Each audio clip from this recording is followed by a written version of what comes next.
Hello guys and welcome back to Jamaican Cooking Corner. Today I want to share with you how to make another Jamaican classic, Jamaican meatloaf. First we added our ground beef into a pan with some oil and just kind of break it down into small pieces. Then we add in our vegetables, onions, carrots, bell peppers, and garlic. Then we add some dry seasoning, oregano, cayenne pepper, black pepper, and table salt, grounded pimento berries. Now we're adding some meat seasoning, dry thyme, and onion powder. Now we're going to give it a quick mix and just cover and let cook. Now we're going to make our dough starter. Add some lukewarm water, sugar, active dry yeast mix, then cover until yeast is activated. Now we're going to add a tablespoon of tomato ketchup, mix and combine. Then we add 1/4 cup of breadcrumbs. Now we're using our submersible blender to pulverize our meat into a paste-like consistency.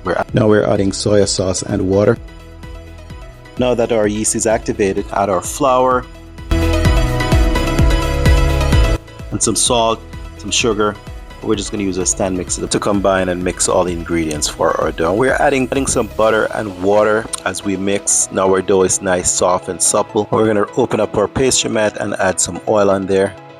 Now we're just going to mold and fold our dough. We just repeat this process.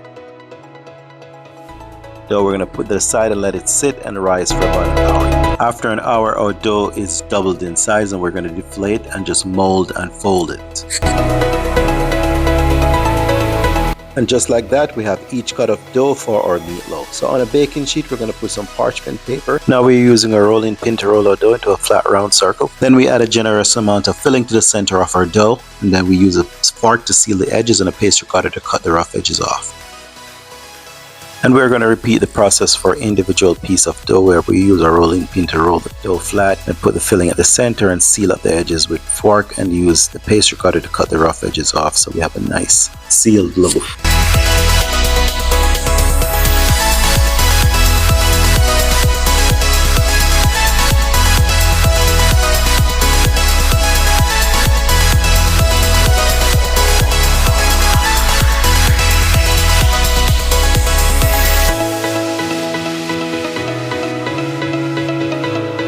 And now we're poking a hole in each meatloaf so that it acts as a vent so that as it bakes, it won't break the seal.